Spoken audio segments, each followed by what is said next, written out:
Kembali terkait dengan penyekatan larangan mudik Lebaran, sudah ada Rizka Dior di gerbang tol Cikupa. Selamat siang Rizka, hingga siang hari ini kendaraan apa saja yang diminta untuk berputar balik?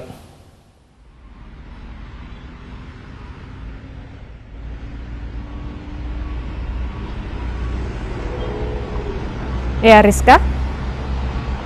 Ya, Wilson, Deta, dan juga pemirsa, ini terkait pengawasan penyekatan pelarangan arus mudik 2021 yang sudah dibuat oleh peraturan. Ya, Wilson, Deta, dan juga pemirsa, ini terkait pengawasan penyekatan pelarangan arus mudik 2021 yang dibuat oleh pemerintah Provinsi DKI Jakarta masih akan berlangsung dari tanggal 6 Mei hingga 17 Mei mendatang, di mana ini sejumlah aparat gabungan dari TNI Polri, dari Dinas Perhubungan, dan juga kepolisian terus memantau seperti apa pergerakan para kendaraan masyarakat DKI Jakarta yang akan melakukan arus mudik pada tahun ini. Dan untuk mengetahui lebih lanjut seperti apa dan berapa banyak kendaraan yang diputar balik, saya sudah bersama Bapak Argo Yuwono. Selamat siang, Bapak Argo. Selamat siang, Mbak. Ya, Pak, ini saya mau bertanya, Pak, ini jika kita lihat dari pagi hingga siang hari ini, sudah berapa banyak kendaraan yang diperiksa, Pak, dan berapa banyak pula kendaraan yang diizinkan untuk lintas dan berapa yang diizinkan untuk putar balik juga, Pak? Baik, jadi kita sudah melakukan pemeriksaan dari hari Kamis dini hari ya, pukul 00 sesuai dengan edaran dari pemerintah bahwa tanggal 6 dinyatakan ada larangan mudik.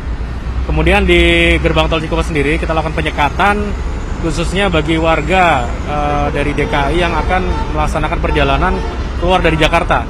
Khususnya di sini yang mengarah ke arah Banten, mungkin yang ada yang mengarah ke Merak atau dan sebagainya. Kurang lebih ada sekitar 956 kendaraan sampai dengan pagi hari ini ya.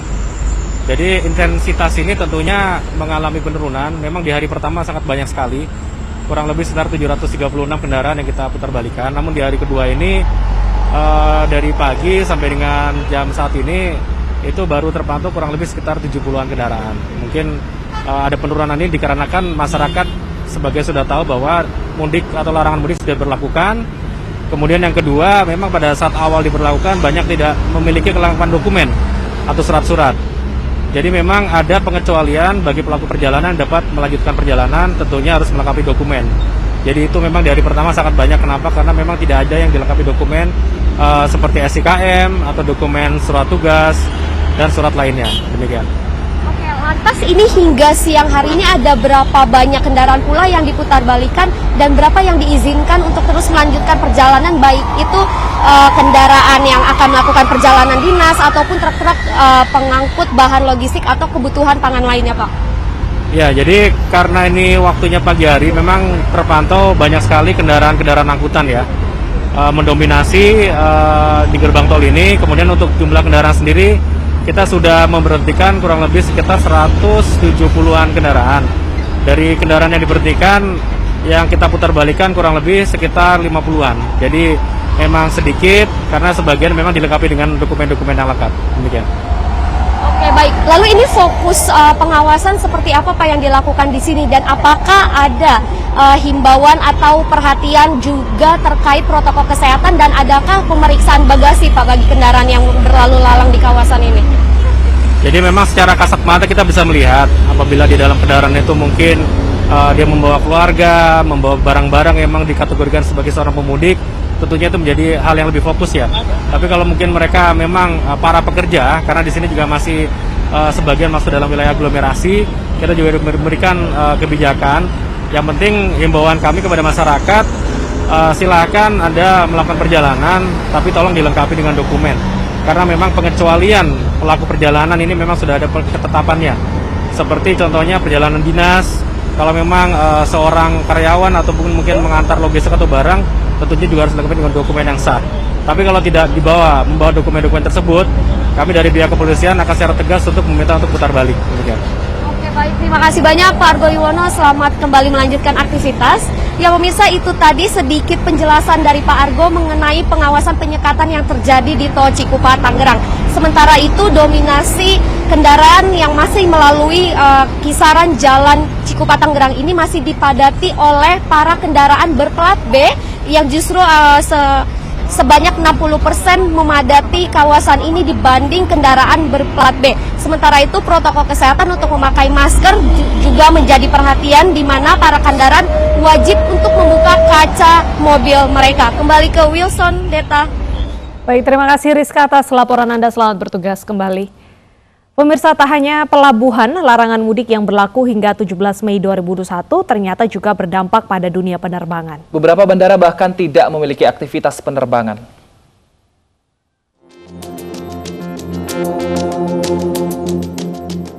Hilir mudik warga jelang Lebaran kini tidak tampak di sejumlah bandara. Bahkan sejumlah bandara tidak memiliki penerbangan hingga tanggal 17 Mei 2021. Di Bandara AA Bere Talo Atambua, Nusa Tenggara Timur, sejak kemarin tidak ada jadwal penerbangan dari dan ke Bandara Talo Atambua.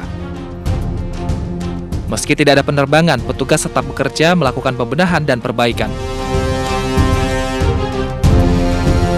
Kegiatan rutin tetap berjalan, tetap standby untuk menjaga kalau ada penerbangan charter atau barang.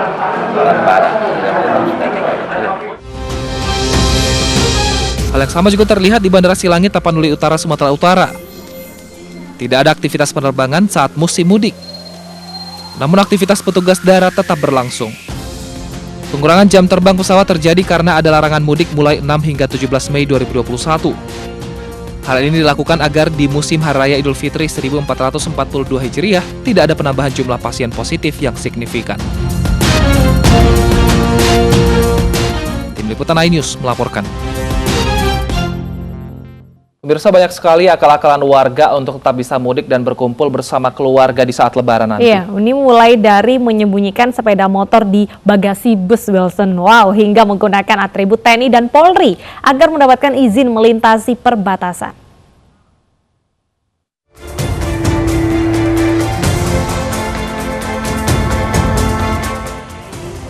Pulang kampung saat Lebaran sudah menjadi tradisi, namun di saat pandemi seperti ini, mudik dilarang pemerintah.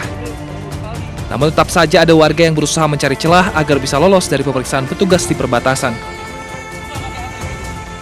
Seperti bapak yang satu ini, dengan menggunakan kaos Brimob serta topi polisi lalu lintas yang diletakkan di dashboard, ia berharap bisa lolos. Nyatanya, bapak ini tetap dihentikan petugas dan diperiksa surat tugas dan negatif COVID-19-nya. Karena tidak lengkap, petugas pun meminta putar balik kendaraannya. Nah, sepertinya si bapak tidak tahu kalau TNI, Polri, ASN, dan BUMN dilarang mudik. Masih dari Sumatera Utara, di jalan lintas kota Medan bertuliskan rombongan kru perusahaan dihentikan petugas. Saat diperiksa, ternyata di dalam bagasi bus ditemukan 3 unit sepeda motor. Wah, kalau rombongan perusahaan, kenapa ada yang bawa sepeda motor? 11 bus yang mencoba melintas tanpa surat lengkap diamankan petugas. Tidak memiliki dokumen untuk kendaraan langsung kita kandangkan. Kemudian untuk para penumpang semuanya kita langsung paksa turun.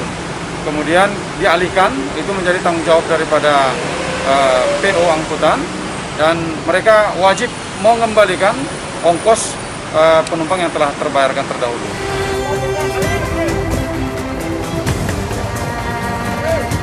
Nah, kalau di Tasikmalaya, Jawa Barat, pemudik mengelabui petugas dengan cara bersembunyi di tumpukan kain tekstil. Pemudik ini memiliki tujuan Majenang, Jawa Tengah. Pelarangan mudik bertujuan untuk mengurangi resiko penyebaran COVID-19. Jadi razia tetap akan digelar hingga 17 Mei agar angka COVID-19 bisa ditekan. Tim Liputan iNews melaporkan.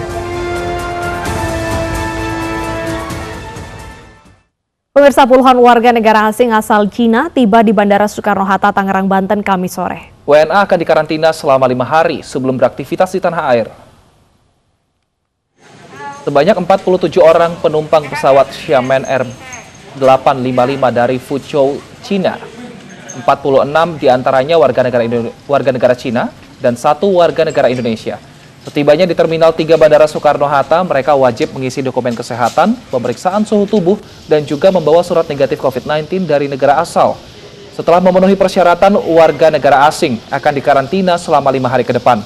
Dalam surat edaran Satgas COVID-19 nomor 8 tahun 2021, warga negara asing diperbolehkan masuk ke Indonesia jika memiliki kartu izin tinggal terbatas atau kartu izin tinggal tetap, serta izin khusus tertulis dari kementerian atau lembaga diplomatik.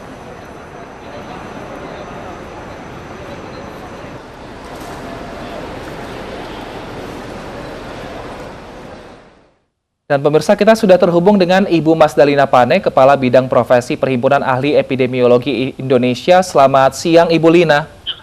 Selamat siang, Bang Wilson. Baik, Ibu Lina, ada aturan larangan mudik. Namun saat ini warga negara asing juga masih diperbolehkan masuk ke Indonesia meskipun dengan syarat tertentu. Apakah aturan ini memang tidak sejalan seperti itu menurut Ibu? Sebenarnya larangan yang ada dalam surat edaran Satgas adalah mudik, begitu ya. Jadi kalau warga negara asing yang masuk ke Indonesia itu ada regulasi khusus lagi. Tetapi sepanjang protokol-protokol untuk cegah tangkal di bandara itu dipenuhi, itu tidak menjadi masalah. Ibu Lina, selain warga negara asing yang masuk dan beberapa diantaranya positif COVID-19, warga ini juga nekat mudik di tengah larangan dari pemerintah. Apa skenario yang harus dilakukan oleh pemerintah? Ini dikhawatirkan dengan nekat mudik, angka COVID malah justru meningkat nanti. Ya, jadi sebenarnya yang harus kita kritisi adalah yang pertama karantina hanya 5 hari. Ini yang masih menjadi perdebatan di antara kami para ahli. Karena WHO sendiri mensyaratkan karantina itu 14 hari sebenarnya.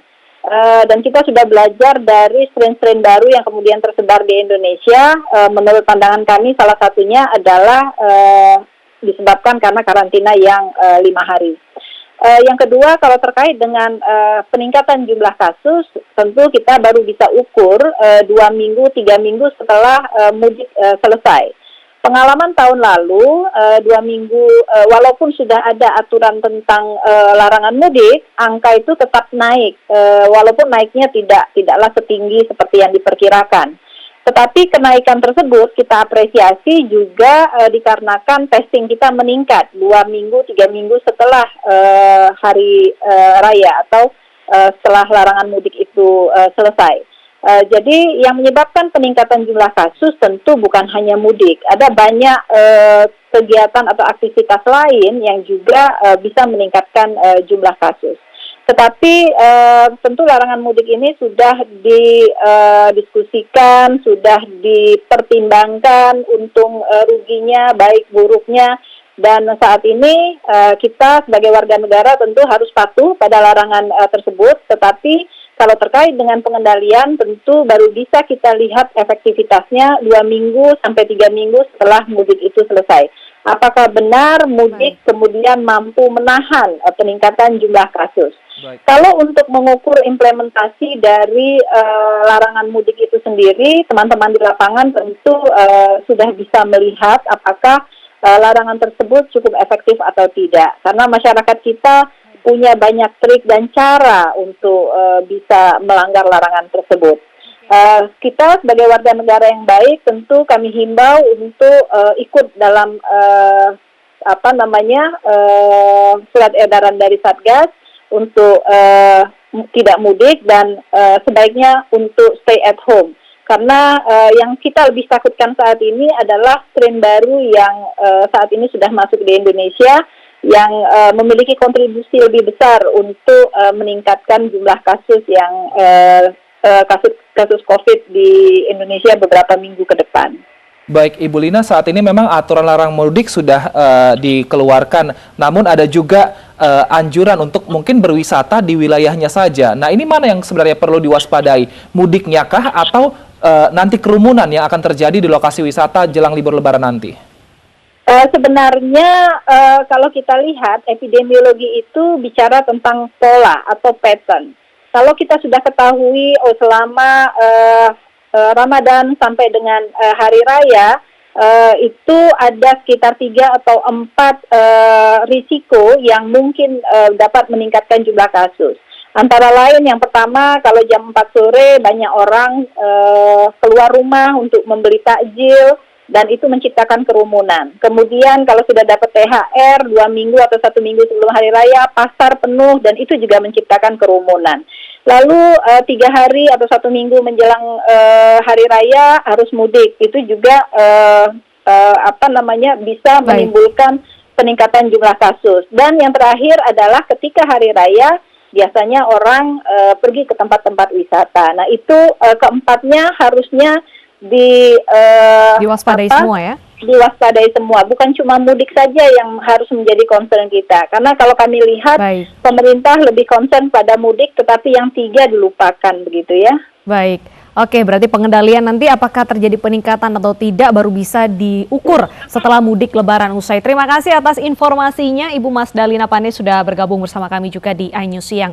Kita ke informasi selanjutnya pemirsa. Usai mengadakan pertemuan di pos pelayanan terpadu atau Posyandu di wilayah Sukmajaya, Depok, Jawa Barat, 26 ibu-ibu terpapar COVID-19.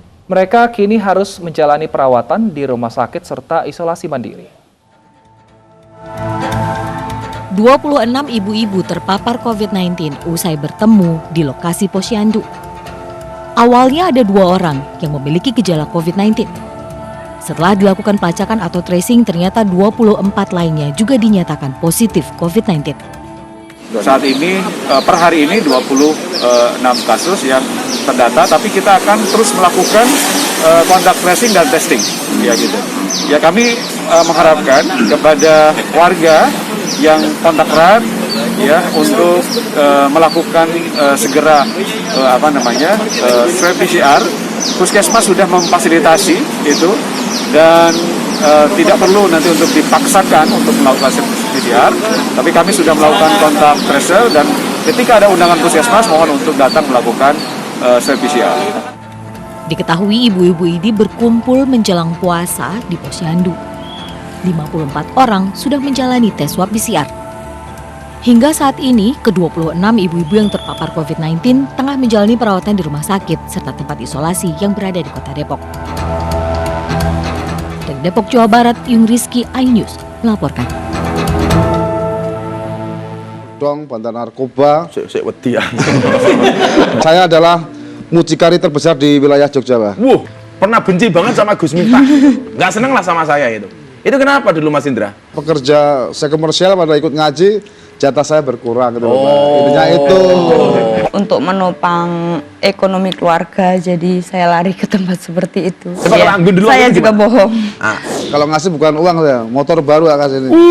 Jika suatu malam kamu melihat seseorang berbuat dosa, keesokan harinya jangan memandanginya sebagai orang yang berdosa. Kenapa? Karena mungkin saja pada malam harinya dia bertobat, sementara kamu tidak mengetahui. Lagi-lagi polisi ungkap kasus penjualan alat tes antigen tanpa izin edar. Dengan keuntungan 2,8 miliar rupiah untuk penjualan alat antigen ini. Kita akan saksikan informasi selengkapnya usai jeda berikut.